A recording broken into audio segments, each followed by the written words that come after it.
Hey guys, it's Paul. And Jestina Keys. Netflix and No Chill, the show about Netflix, people with no chill. Episode 7 of The Punisher. And Jess is kind of checking out. What? Okay. It's The Punisher, alright? I came here to see mutilation and revenge and murder, and I'm seeing a lot of sexual punishment. It's not what I signed up for. There's just like a weird dominatrix scene in this one and just randomly there. I don't understand. This episode's kind of split for me.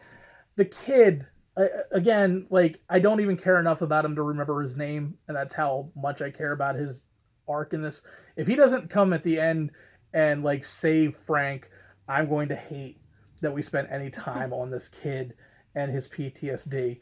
And I realize, yes, that's part of the show and PTSD, but we have Frank for that. Like, yeah, honestly, Frank's story is enough for me. I don't care about this kid and his murderous tendencies. Yeah, I don't care about his little whiny kid and how he can't handle it and blah, blah, blah, whatever. We have Frank for that. And, yeah, it's just spending way more and more time on him, and I don't care. So, like, even I'm kind of checking out because it's just not a guy I care about. I don't know what his significance is, but it's very insignificant to me. Yeah.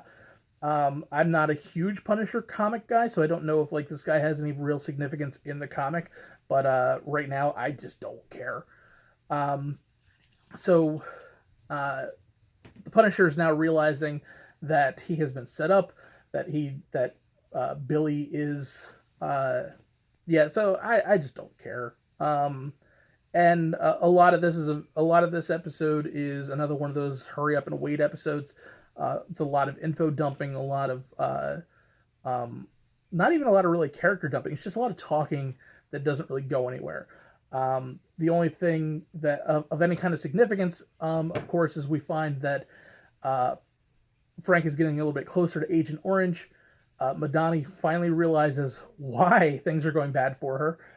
Her room's bugged. Yeah, and so she finds the bug after, I don't know, hours of searching. I don't even know how. I have no idea how she found that. Sweeping. Sweeping yeah, but like, that was small. Yeah, it was a tiny bug. It was a tiny bug in the hinge of an IKEA setup. IKEA. So IKEA spying on us. I see you, Sweden. The Swedes.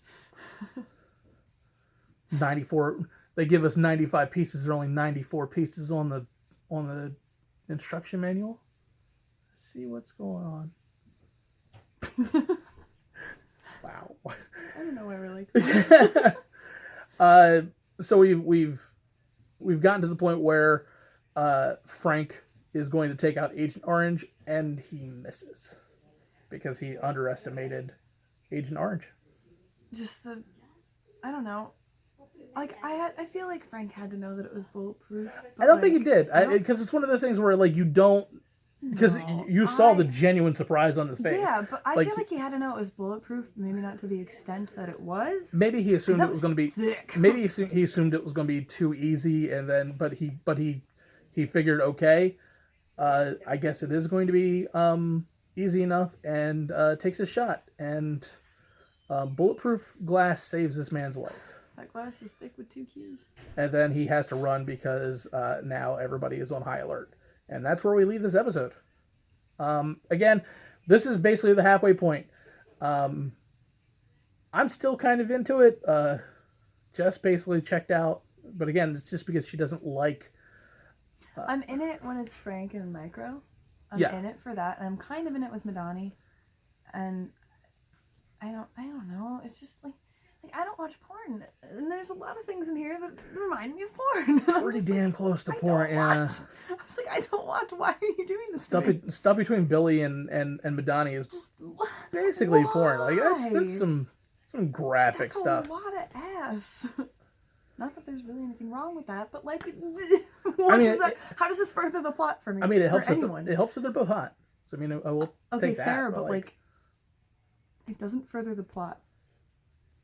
And no. Like, for me, when I watch Marvel things, I'm not in it for, like, a love story or anything. I'm in it because I want someone to kick some ass. Unless Jessica Jones. Yeah, well, they're cute. Have you watched? How far into Jessica Jones are you? Still only first episode? Oh, so yeah.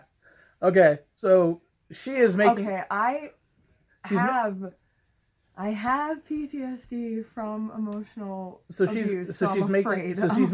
She's making the assumptions about sex because she has not seen Jessica Jones. I'm afraid.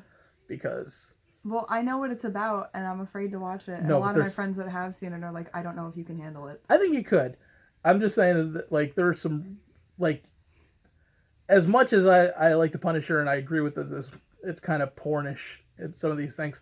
Jessica Jones is pretty damn racy too. But that furthers the plot. Yeah, that has to do with the plot, and The Punisher does not.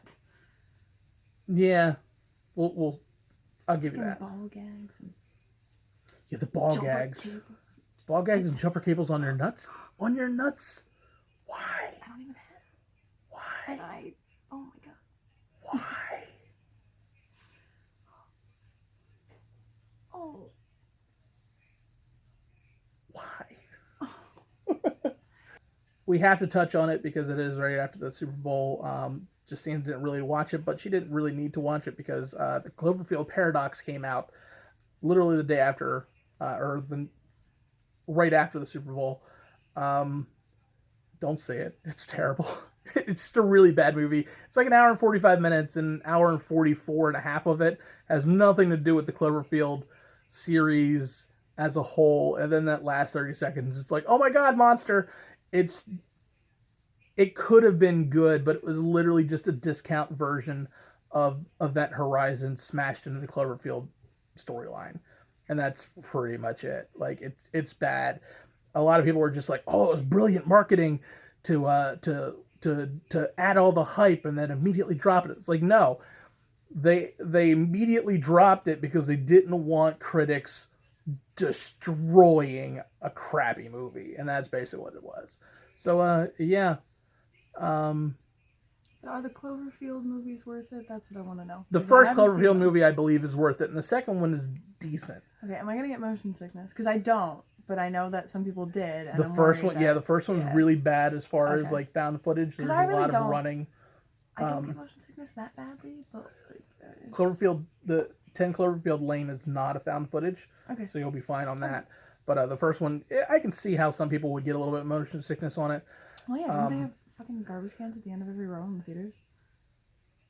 Not mine. Some places did. Yeah, but it's if Cloverfield is one of your favorite series ever, then there's a reason to watch this because it does answer some questions. It does answer why things happened in the first episode or in the first movie, why things happened in the second episode, and kind of touched on some of the things that, if I really kind of dissected everything, was decent here and there to understand it. And I actually liked some of the second half of the movie dealing with the husband of there, because if you notice, a lot of things slowly move towards a specific direction that deals with the reason why the movie is called a paradox.